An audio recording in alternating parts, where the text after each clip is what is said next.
básicamente la patología pancreática es inflamatoria. La mayoría de los casos vienen con pancreatitis, ¿no es cierto? Por ahí, de ahí yo creo que le sigue a mi manera de la experiencia, la patología que le sigue es el adenocarcinoma de cabeza pancreática. Después tenemos algunos tumores, los tumores quísticos del páncreas, y yo diría que al último estaría el grupo de los tumores neuroendócrinos, ¿no? Como son el insulinoma, el gastrinoma, etcétera, ¿no? Grupos que son tumores pequeños y son raros, no es tan común. Ya. ¿Qué tenemos para estudiar al páncreas? Mira, hay 5 métodos de estudio, incluido este que realmente nosotros no nos compete, lo hace el gastroenterólogo, utilizando igual máquina de rayos X, ¿no? Porque aquí utilizan un intensificador de imágenes para poder, cuando pintan, meten el contraste a través de la ampolla de váter, porque primero se canaliza la ampolla de váter, ¿no es cierto? Luego se inyecta el contraste y eso tiene que ir tomando fotos o grabando. Entonces se utiliza el intensificador de imágenes. Ya, pero mira, eco,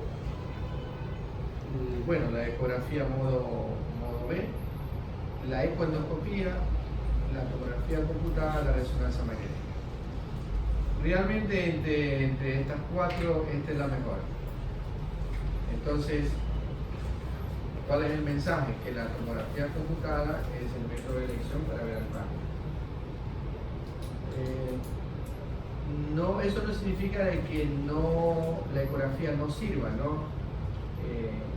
Depende mucho del paciente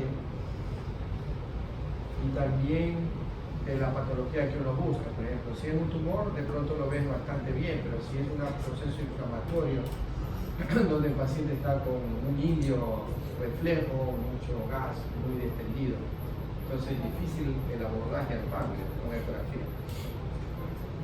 Ya, entonces la tomografía es el método más adecuado para estudiar al páncreas.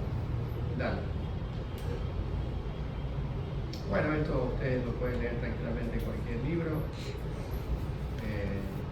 Y estas son las imágenes como se ven normalmente por tomografía, por resonancia magnética, por ecografía y cuando aplicamos Doppler, ¿no? Claro que aquí he escogido un paciente que tiene una buena ventana para hacer la ecografía, donde se ve perfectamente bien el páncreas. Este elemento vascular que ves atrás, por detrás del páncreas, corresponde a la vena esplénica. Acá se une y forma con la mesentérica forma la porta, ¿no? Pero normalmente así uno ve en la ecografía. Por delante de la mesentérica está el páncreas.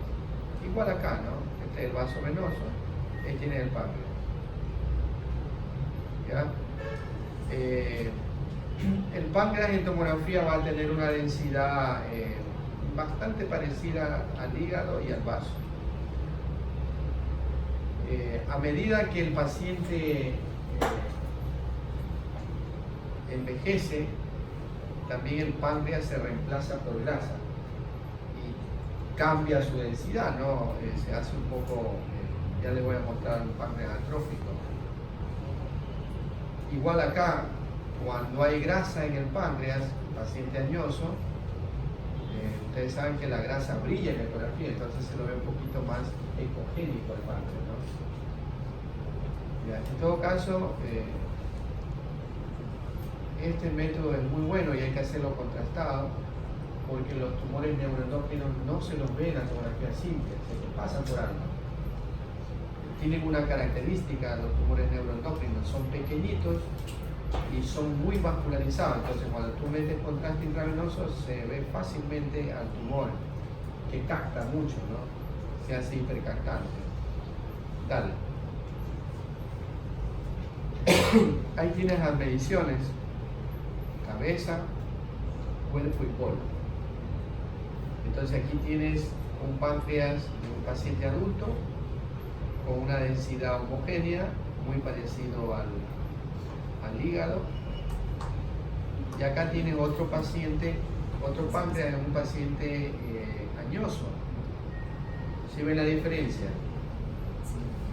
Mira, este es un poquito más, tiene unas áreas focales como oscuras, ¿no? Que son grasas, y es más delgado. Los contornos son un poco irregulares.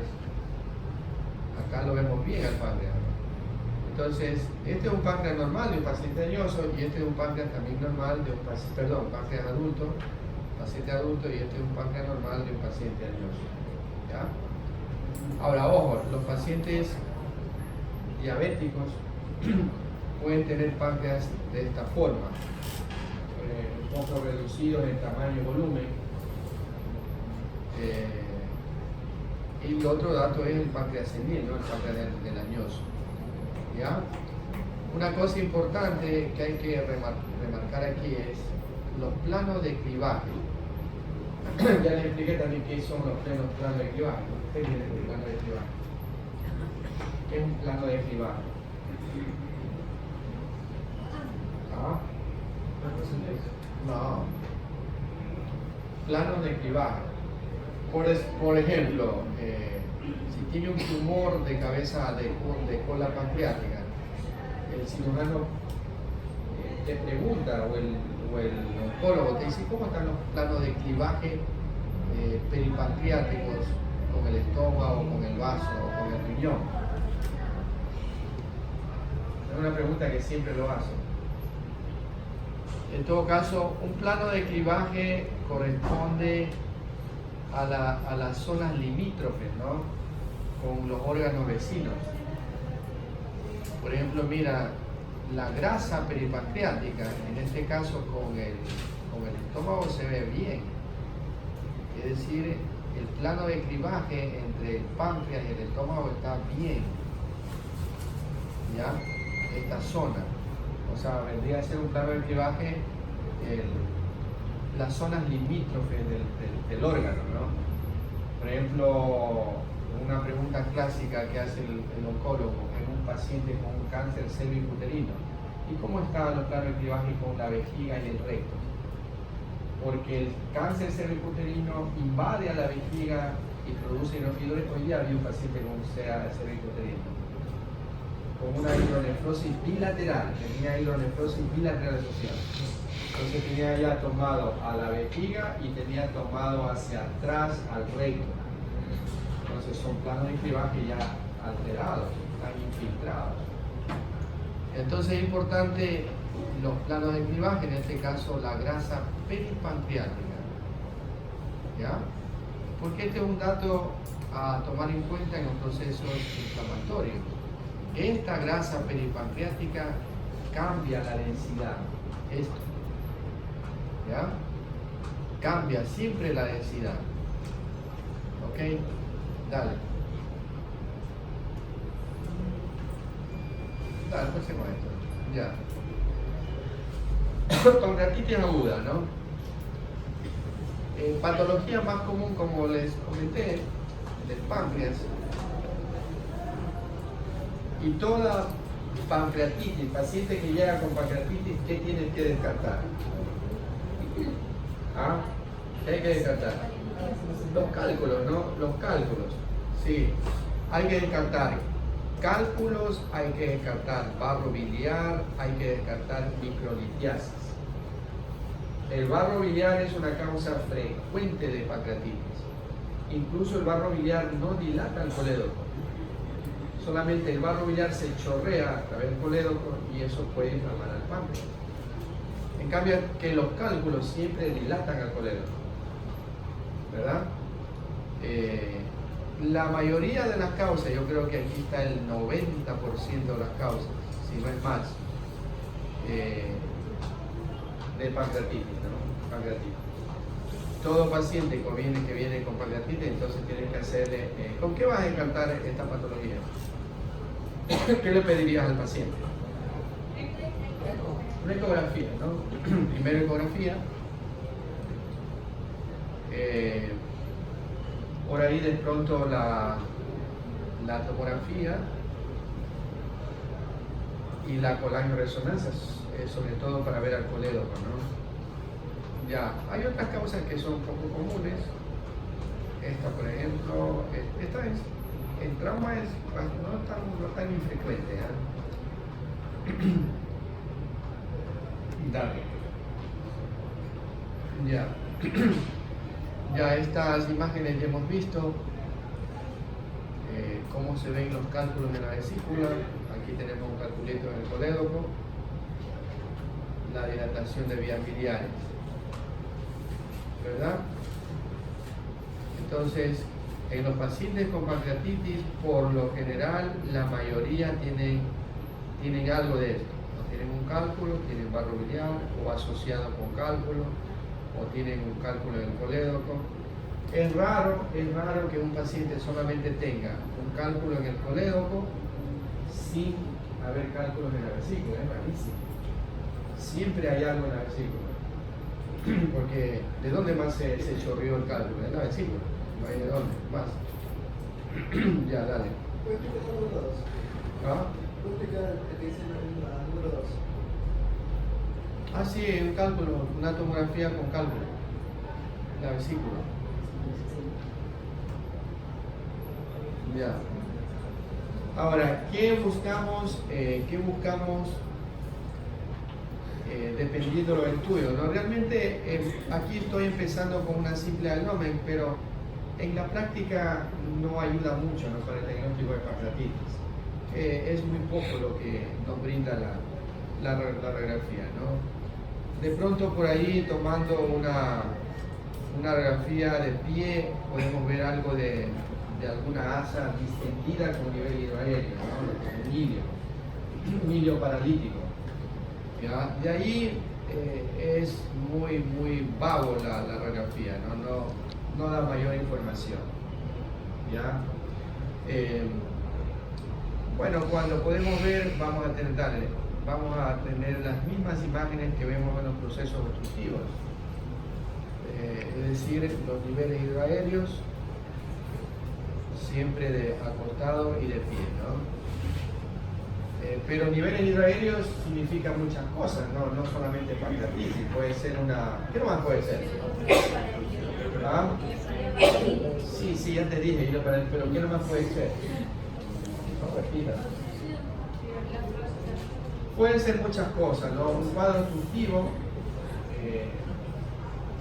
un cáncer, vólvulo, puede ser un cólico renal que te produce también hilio, puede ser una apendicitis, puede ser muchas cosas, ¿no? Realmente por eso es muy inespecífico hacer diagnósticos con rayos, ¿no? Sí, una diverticulitis también te puede producir hilio, ¿no? Dale. Ya. Por eso pasemos. Ya, realmente lo que te da el diagnóstico es la tomografía computada, ¿no? Tomografía computada. ¿Y qué es lo que vamos a ver en la tomografía computada? Es eso.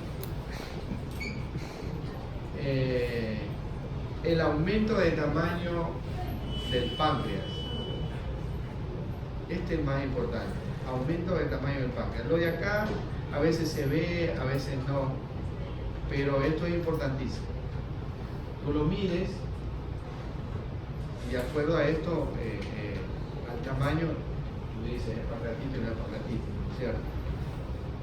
Otros signos indirectos frecuentes, muy frecuentes, es este: el cambio de la densidad de la grasa peripancreática. Este también, yo he visto estos dos signos casi en todas las pancreatitis, en el 100% de las pancreatitis. Siempre hay un cambio inflamatorio de la grasa o hay un engrosamiento de las fascias pararrenales y sobre todo el lado izquierdo.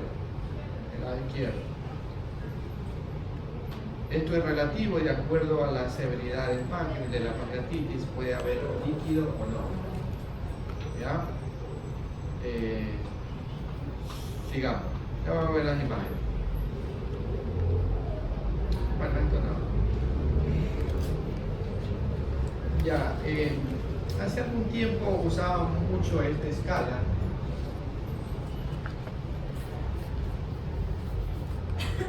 que era la clasificación o los criterios de Baltasar. Bueno, aquí lo tienes, 5 tipos. Y al menos yo informaba de acuerdo a esto, ¿no? Y lo ponía textualmente. Tipo 3, tipo o C o D, tipo de clasificación de Baltasar, de acuerdo a cómo lo que ibas encontrando en la tomografía. Pero esto cambió, hay una nueva clasificación que la usamos, que es esta. Y esta básicamente hace un poco más sencilla la clasificación, porque valora básicamente el edema, un páncreas edematoso, que puede tener o no líquido, ¿ya? Valora si la otra es que valora las zonas de necrosis, si esa pancreatitis tiene o no áreas de necrosis, y si esa necrosis está infectada o no. Y la otra es que valora también las colecciones o accesos, mejor dicho, las colecciones si están o no infectadas, ¿verdad? Y al último lo pone a otro grupo como una complicación tardía que viene a ser el pseudoquiste pancreático. ¿Ya? Entonces, resumiendo esto, ¿no? ¿Qué es lo que se toma en cuenta los criterios de Baltasar? Si esa pancreatitis tiene o no áreas de necrosis, si tiene o no zonas infectadas, es decir, cuando hay líquido, o sea, colecciones, también si esas colecciones están o no infectadas. Básicamente en eso consiste la clasificación de Baltasar. Entonces, habrán pancreatitis edematosas intersticiales puras que tienen un buen pronóstico para el paciente, y habrán otras pancreatitis que tienen áreas de necrosis, y siempre las pancreatitis con necrosis por lo general tienen colecciones, y esas colecciones hay que saber si están o no infectadas, ¿no? Tienen o no colecciones accedadas. Claro, por imagen es un poco complicado saber si ese líquido está infectado o no. Ahí viene mucho la parte clínica, laboratorio del paciente, y muchas veces hay que hacer punciones, ¿no? Punción-aspiración. Entonces veamos ejemplos de cada una de esas. Ya. En la pancreatitis edematosa, ¿qué vamos a tener aquí? Ya dijimos, ¿no? Aumento de tamaño del páncreas. Mira, la grasa peripancreática puede ser normal o puede tener cambios inflamatorios. Cuando inyectamos contraste intravenoso, el realce del parénquima pancreático siempre va a ser homogéneo, ¿no? Muy homogéneo, sin cambios de la densidad. Esto es poco frecuente en las colecciones líquidas pleurales o abdominales. Es poco usual, poco frecuente en la pancreatitis edematosa. Ya dale. Mira, aquí tenemos 3 pacientes con pancreatitis. La primera es un páncreas aumentado de tamaño y volumen, ¿no? Se lo ve muy aquí, fácilmente está engrosado. Pero, ¿y la grasa peripancreática cómo anda? Es muy sutil, ¿no? Es una cosa muy ligera alrededor del páncreas. ¿Ya? Mira este de acá. Mira lo que tiene alrededor del páncreas. Este otro paciente también la grasa peripancreática. Pero ¿cómo está el parénquima pancreático? ¿Ya? ¿Cómo está? Está homogéneo, ¿no? Está aumentado de tamaño, el páncreas está aumentado de tamaño. Pero el parénquima es muy homogéneo. Esta tiene contraste intravenoso. La aorta está brillante, acá también tiene contraste. Esta de acá no tiene contraste. Pero se ve que el páncreas es homogéneo, ¿no? No hay ningún cambio de la densidad del parénquima pancreático. Entonces uno dice, esto es una pancreatitis edematosa intersticial, que sí se acompaña en este caso de un proceso inflamatorio, incluso por aquí hay una lámina de líquido. ¿Ven? Cambio inflamatorio de la grasa peripancreática. Entonces, todas las pancreatitis vamos a tener, se van a comportar de esta forma. Cuando hay necrosis, ya vamos a ver las zonas como se ven en el parénquima. ¿Verdad? Esta es la intersticial edematosa, es la más común, la más frecuente. Tiene un buen pronóstico, nuestros pacientes no tienen por qué complicarse. Ya, entonces, saber reconocer. ¿Qué debemos buscar básicamente aquí en la tomografía? El tamaño del páncreas, los planos peripancreáticos, ver cómo están.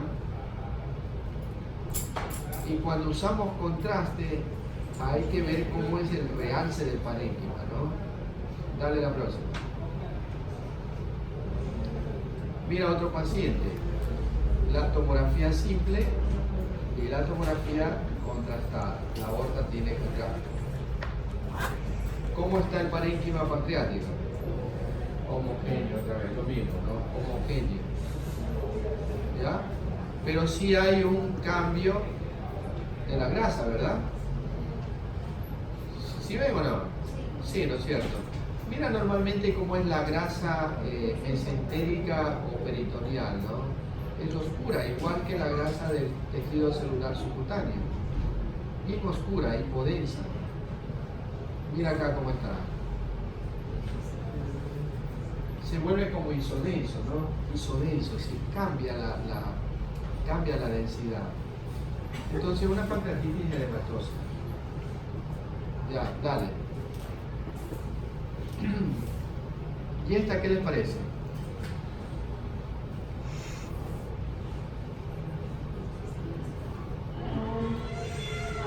Esta es como el corte simple, no tiene contraste la aorta. Acá tiene contraste la aorta. Acá también tiene contraste la aorta, las cavidades cardíacas. ¿Qué nomás ven aquí? En estas cuatro imágenes. ¿Ah? Se repiten las palabras, ¿no es cierto? Aumento de tamaño del páncreas. ¿Qué más? Cambios de la grasa peripancreática. ¿Ya? ¿Tiene líquido peripancreático? ¿Dónde va? ¿Cuál es?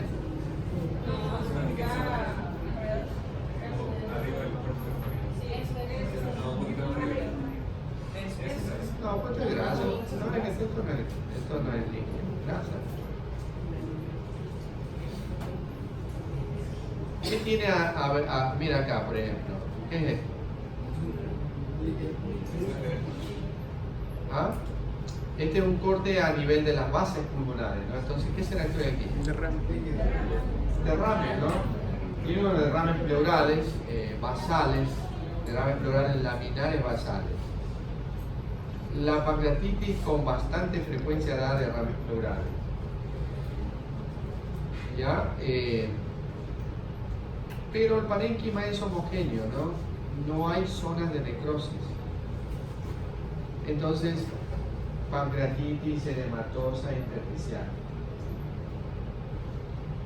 Y acá la vesícula tiene unos calculitos que la tomografía los mostró. Recuerden que la tomografía no es el método más adecuado para ver cálculos de la vesícula. Pero sin embargo aquí tenemos unos cálculos, ¿no? Probablemente estos cálculos sean de calcio, ¿no? Su composición es cálcica. Ya, dale. Ya, la necrotizante, ¿no? ¿Qué buscamos en la pancreatitis necrotizante? Todo vamos a tener lo que ya vimos anteriormente, pero vamos a buscar estas zonas hipodensas sin realce post-contraste IV. Esto vamos a buscar. Las áreas de baja densidad en el parénquima pancreático. Y es mucho más fácil verlas en la fase contrastada, en los estudios contrastados. Porque en la simple es un poquito más difícil, ¿no? Pero jugando con las ventanas también se puede ver, se puede lograr ver. Pero es mucho más fácil ver las áreas de baja densidad cuando se usa medio de contraste intravenoso. ¿Ya? Esta sí va asociado por lo general a colecciones pleurales y abdominales. También hay colecciones peripancreáticas, o pueden haber colecciones perirenales. En las fascias pararenales también se acumula líquido. ¿Ya? Entonces veamos las imágenes. Mira, ¿dónde está la zona de baja densidad o el área de baja densidad en esa imagen?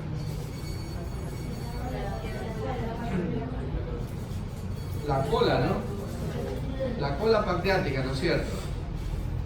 La cola y parte del cuerpo, porque esto sería el cuerpo pancreático.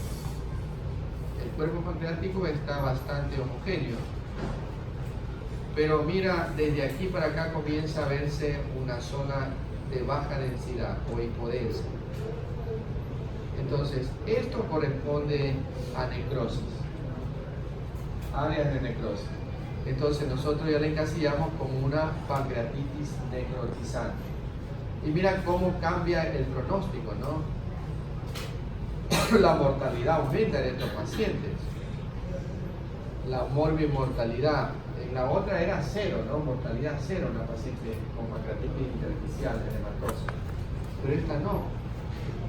Y aquí uno puede incluso reportar como una necrosis al porcentaje. A algunos médicos les gusta que se reporten qué porcentaje tiene la necrosis, ¿no?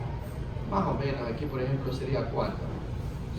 Un 50, 40-50%, no fácilmente, ¿no? Toda la cola está comprometida.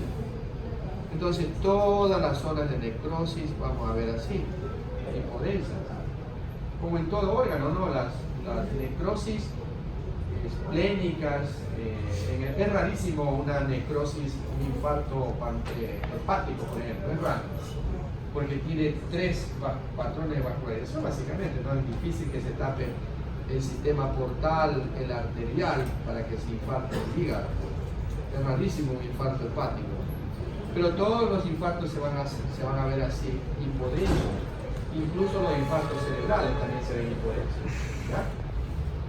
Y lógicamente, como es un órgano muerto, perdón, una zona, un área necrótica, muerta, entre comillas, no va a tener vascularización. Entonces no tienen realce esa zona, ¿no? Ya, entonces pancreatitis con área de necrosis. Esto de acá corresponde a un engrosamiento de la fascia pararrenal. Es común también, bastante común. ¿Okay? Puedes tener a veces líquido acumulado acá, perirenal. Dale. Mira este otro paciente. ¿Qué nomás ven ahí? No es el mismo caso, ¿ah? Muy parecido, sí, pero no es el mismo caso. ¿Ah? Líquido acético. Claro, tiene líquido peripancreático, bien, ¿no? Hay líquido peripancreático, perihepático. Sí. Líquido perihepático. Hay una zona de baja densidad en la cola. ¿Ven? Parece que hubiera también un líquido acá peripancreático, ¿sí? Hay líquido laminar peripancreático. Por acá tiene otra colección pequeña de líquido y probablemente los cortes más inferiores van a mostrar más líquido, ¿no?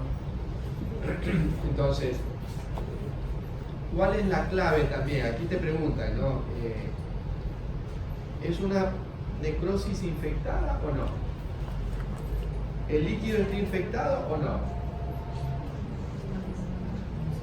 Entonces, ¿qué buscamos o qué criterio uno busca para decir que está infectada? Porque esto se puede necrosar, ¿no es cierto? O sea, ya de hecho está necrosado. Se puede infectar y formar un acceso, ¿no es cierto? Es muy probable que se formen accesos aquí. Entonces, siempre el clínico pregunta, bueno, ¿está o no infectado en la zona de necrosis? Tú dices, no. ¿Por qué? Porque no hay aire, no hay burbujas de aire. En el momento que uno ve burbujas de aire, ya dice, ahí hay infección, está infectado. ¿Ya? Próxima. Ya. Necrosis infectada. Veamos las imágenes. Normalmente ocurre, se presenta entre la segunda y tercera semana de evolución de la pancreatitis, ¿no? Mira, por ejemplo, ese páncreas. Es un páncreas necrosado casi en todo, ¿no? Todo el páncreas está necrosado. Y mira la cantidad de aire que existe, ¿no? Entonces, colección pancreática, peripancreática con gas, infección, con toda seguridad. Este paciente está haciendo acceso pancreático. En estos casos hay que drenar, ¿no? Hay que poner un set percutáneo para drenarlo. Mira acá, por ejemplo, ¿qué tiene el paciente acá? El mismo caso de todo el paciente. ¿Qué hay acá? Derrame, ¿no? Hay un derrame pleural. Esto de aquí, ¿qué será? O esto de aquí. ¿Qué creen que puede ser esto? La cápsula. ¿Ah? No. Diafragma sí tan grueso.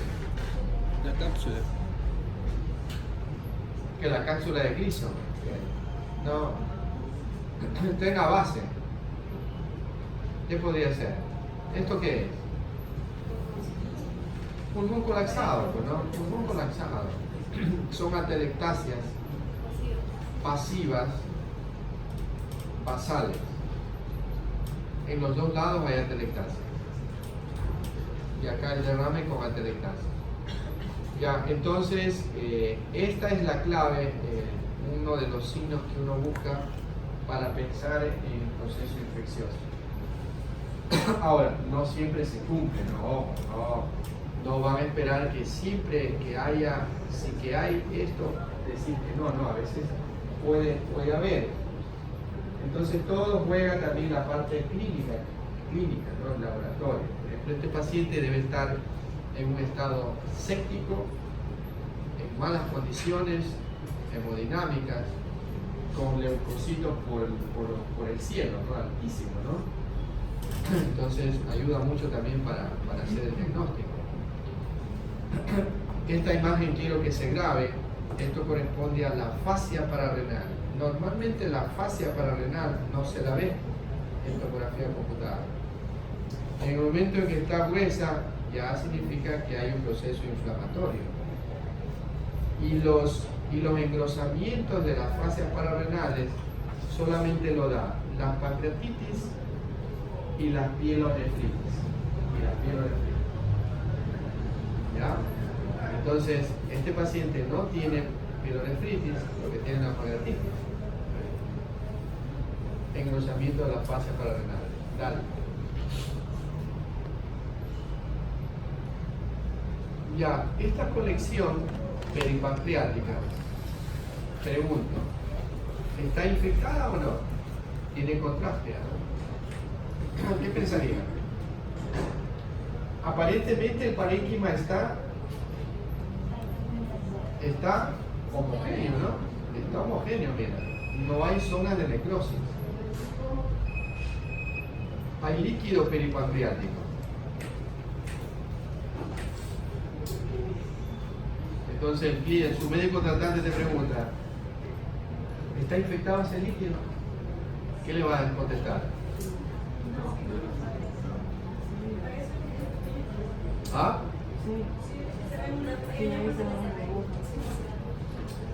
¿Saben qué me llama la atención? Bueno, esto parece que fuera una... Parece grasa, no lo veo bien. Sí, este punto aquí, oscuro, corresponde a grasa. Pero algo me llama la atención, por ejemplo, mira esta... ¿Cómo lo definen esto?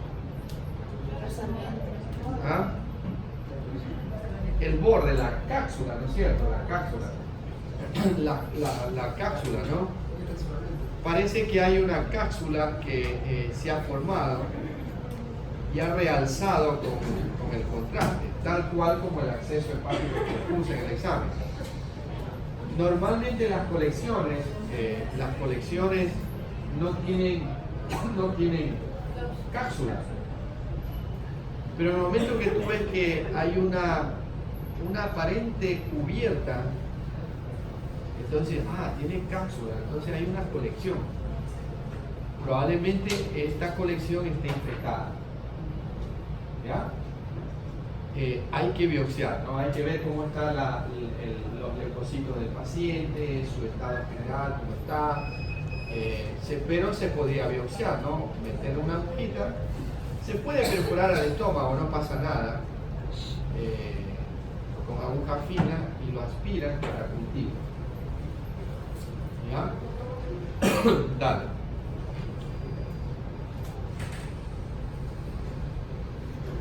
¿Qué tipo de pancreatitis? ¿Ah? Necrotizante, ¿no? Este es el corte más demostrativo del páncreas. Apenas tienes algo de parénquima pancreático en el cuerpo, ¿no es cierto? Pero mira acá la cola. Está totalmente hipodensa, ¿no? Necrótica. Tiene derrames pleurales, basales, más en el lado izquierdo. Tiene líquido perihepático. Tiene líquido abajo, mira en las gotitas parietocólicas. ¿Ven? Lo mismo acá. Hay más líquido por aquí. Entonces es una pancreatitis necrotizante con colecciones pleurales y abdominales. Ese es el diagnóstico que siempre pongo, así muy textualmente, en la conclusión. ¿Ya? O a veces les pongo así, entonces para que me llame el clínico. ¿Quién es esa vaina de eso? Ya después se aprende, ¿no? Hay grupos de médicos, por ejemplo, aquí vemos nosotros 4, 5 radiólogos, doctores expertos en niños, pediatras, radiólogos pediatras. Vemos 5 radiólogos. 6. Y bueno, y cada quien tiene su fan, como se dice, ¿no? Cada médico tratante quiere que le forme fulano de tal.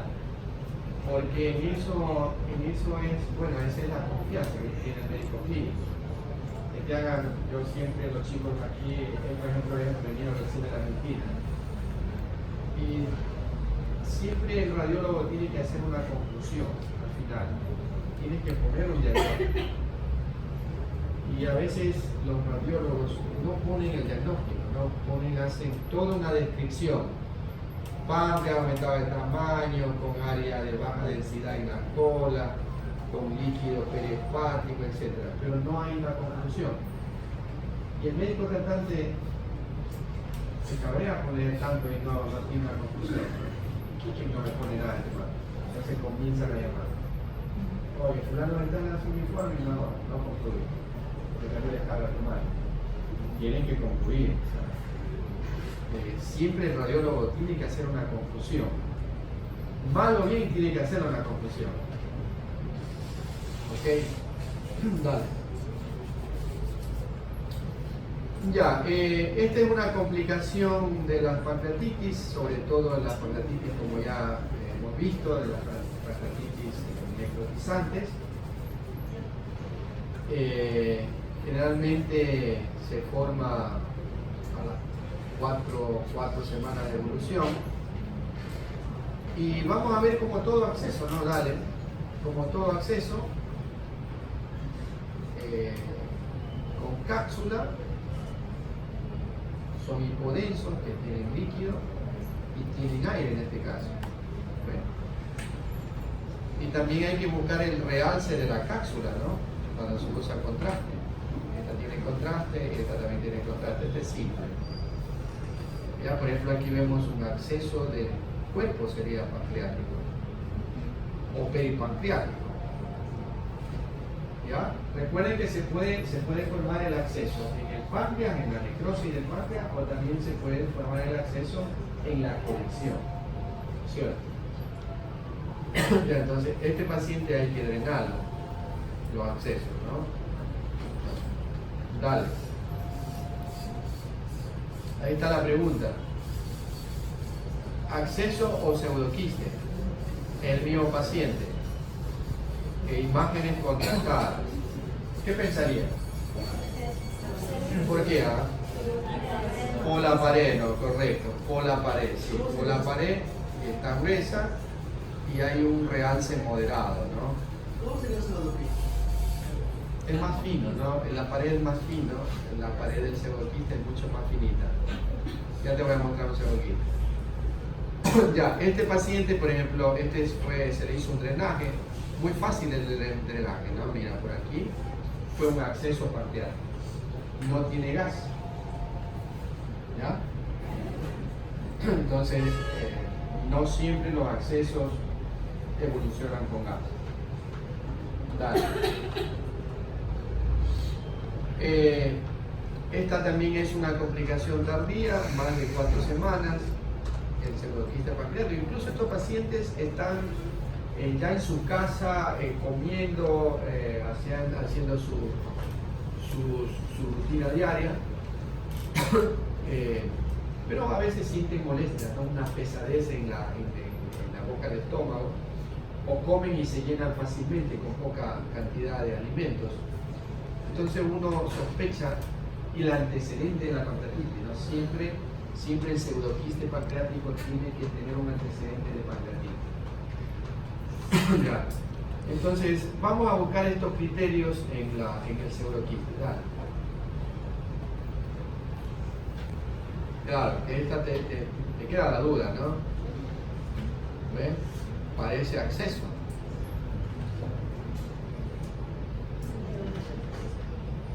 Sí, el otro es clásico del pseudoquiste. Dale. Aquí viene también la parte clínica, ¿no? ¿Cuánto tiempo? Dale para atrás. La parte de tu historial clínico, ¿no? ¿Estás con fiebre, señor? No, estoy bien, sin fiebre, leucocitos normales.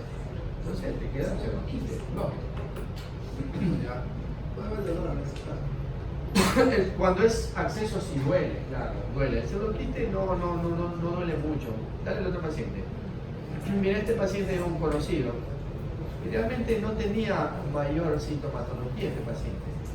Él tenía más de 5 semanas de haber tenido una pancreatitis. Mírala, por TC y por ecografía, la colección líquida, ¿no? Entonces, como dice la literatura, la pared del pseudoquiste es delgada, es siempre delgada, y su contenido es líquido, puramente líquido. Aquí ves un contenido hipoecoico. Entonces, este sí podemos hablar que es un pseudoquiste clásico, ¿no? Pseudoquiste pancreático. Todo esto es el pseudoquiste. Claro, todo es la misma imagen, ¿eh? El mismo paciente, todo esto es el pseudoquiste. ¿Cómo se tiene el doctor que tiene? Ahí tienen, no están las mediciones, pero no salieron las cosas. Pero aquí debe haber más de, ¿cuánto? 10 centímetros, 10 por 5 más o menos. Un pseudoquiste grande, ¿no? Dale. Los drenajes percutáneos están indicados cuando hay accesos, cuando hay pseudoquistes y cuando hay colecciones infectadas. o colecciones axedales. Ahí va el drenaje percutáneo. Y es tan sencillo meter un set de drenajes. Se hace con técnica de Seldinger, ¿no? Seldinger.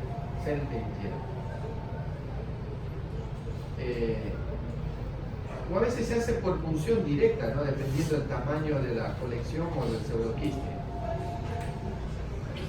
Y no hay, cada día, al menos hace algún tiempo, cuando se ponían estas cosas, uno tenía terror a atravesar al estómago o a atravesar un asa intestinal, sobre todo al estómago.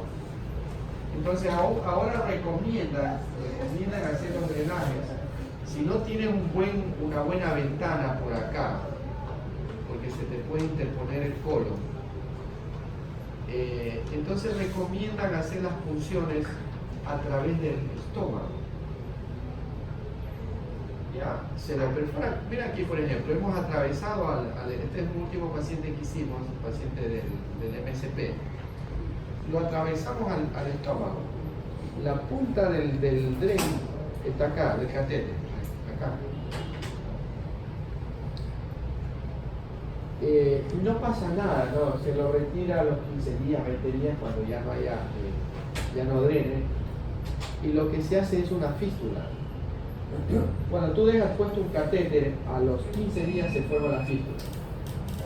¿Ya? Y esta fístula con el tiempo se cierra. Dale para atrás. Por ejemplo, ¿qué hacían los cirujanos con estos pseudoquistes pancreáticos o con los abscesos pancreáticos? ¿Qué creen que hacían? ¿Ah? No, lo abría, o sea, la cirugía consistía en, esto está encapsulado, ¿no es cierto? Lo abocaban al estómago, a la pared del estómago, a la pared posterior del estómago. Y esa técnica se llamaba marsupialización, ¿no? Lo dejaban abocado y este contenido se vaciaba al estómago. ¿Ya? Y una vez que se vaciaba, esta cápsula se pegaba al estómago y se cerraba la fístula. Entonces, es más o menos lo que se hace ahora, dale adelante, con estos catéteres percutáneos. ¿Ya? Ahora la verdad que ya no le tengo miedo y bueno, los colegas a veces se asustan, pero ¿qué van a hacer? Digo, no pasa nada, atravesar. Algunos médicos se resisten, no hagas eso. Prefiero abrir al paciente, no es tu problema, ¿no? Pero abrir a un paciente con pancreatitis es cosa mortal, ¿eh? Es una cosa terrible, terrible. Tiene un alto grado de mortalidad. El porcentaje de mortalidad en una pancreatitis, por ejemplo, operar una pancreatitis necrotizante infectada tiene una alta mortalidad del paciente. Entonces acá no. Y puede hacer lavados, van lavando todos los días, etcétera, ¿no? Esta es una alternativa que hoy en día lo hacemos muy frecuentemente, ¿ya? Y esto es lo que me gusta en los hospitales, ¿no? Por eso estoy en los hospitales públicos. Porque ahí en la parte privada es un poco menos frecuente la patología. Por suerte aquí nosotros tenemos los convenios con el MSP, el seguro, y hay mucha patología. Pero ya en lo privado no se ve pues tanta patología. Entonces, obligadamente tiene que estar en un hospital haciendo esto. ¿Ya?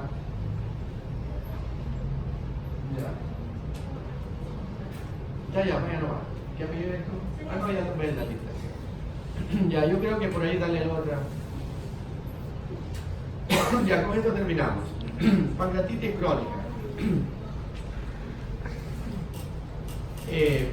¿Cómo van a ver la pancreatitis crónica? Todo lo contrario de la pancreatitis aguda, ¿no? Todo lo contrario. La causa más común de la pancreatitis crónica es el alcoholismo. Dale. Y vamos a tener, claro, páncreas atrófico, reducido de tamaño y volumen. va a haber calcificaciones, se dilata el conducto de Wilson, que a veces también pueden tener aumento se dilata el colédoco. ¿Ya? Veamos las imágenes. Mira por ejemplo esto. Miren este páncreas, tiene contraste oral, ¿no? Le han dado contraste oral al paciente. No te confunda, esto es el estómago. Y el páncreas corresponde a esto. Esto. Entonces, ¿qué ven ahí? ¿Ah? Atrofia, ¿no? Atrofia del páncreas, ¿qué más? Varias calcificaciones. ¿Qué más? ¿Qué es esto de aquí? Líquido.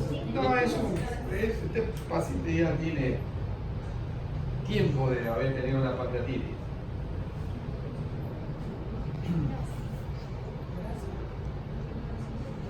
Esto corresponde al Wilson dilatado. Este es el Wilson.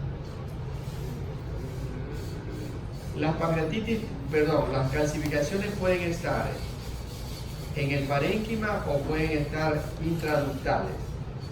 Pero realmente es complicado decir, por ejemplo, este está en el parénquima y este está en el conducto pancreático.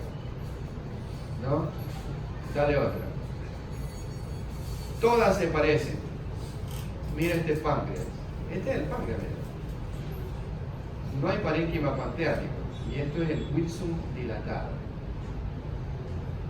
Y aquí en la cabeza pancreática, mira cómo se comporta la cabeza pancreática. Está aumentada de tamaño, tiene calcificación. Probablemente este paciente tenía dilatación del Wilson, no tenemos el corte coronal. ¿Ya? Entonces, ¿cómo haces la diferencia entre un adenocarcinoma de cabeza pancreática con una pancreatitis crónica? Por las calcificaciones. El cáncer de cabeza pancreática casi nunca da calcificación. La pancreatitis crónica siempre tiene calcificación. Ya, entonces, ¿cuál es la sintomatología cómo están estos pacientes? ¿Qué tienen? ¿Ah? Desde el punto de vista clínico, el paciente, ¿cómo estará? Bueno, si tiene dilatación del Wilson, probablemente ya, supongamos que tiene su ictericia ya. Pero clínicamente.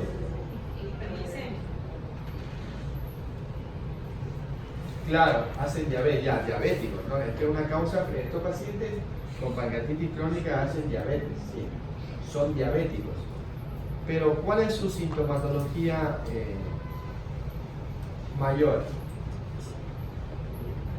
Estos pacientes tienen dolores abdominales, sí, pero tienen esteatorrea, ¿no? Esteatorrea.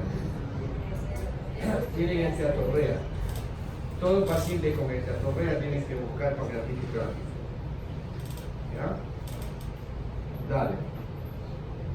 Y este es el último paciente que vi aquí en Seri. El paciente había comido, ¿no? Harta comida en el estómago. ¿Ves? Pero mira el páncreas. ¿Sí ves? No hay páncreas, que tiene una hilera un rosario de calcificaciones. ¿Ya? Ninguna, mientras más vino comiendo le hicieron. Pidieron tomografía simple. Tomografía simple, pero generalmente se le dice al paciente que venga ayunas para evitar estas imágenes, ¿no? Ya del estómago con muchos restos alimenticios. Pero realmente no. Cuando es simple no necesitas preparación. Pero cuando vas a poner contraste, ya sea oral o intravenoso, sí, el paciente debe venir en ayunas. Se recomienda, ¿ya?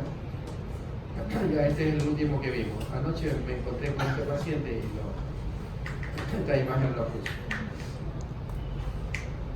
Ya, bueno, de tumores ya eso básicamente lo que hemos comentado, ¿no? Cuando vimos dilatación de vías biliares, ahí vimos la patología de cabeza, los cánceres de cabeza pancreática.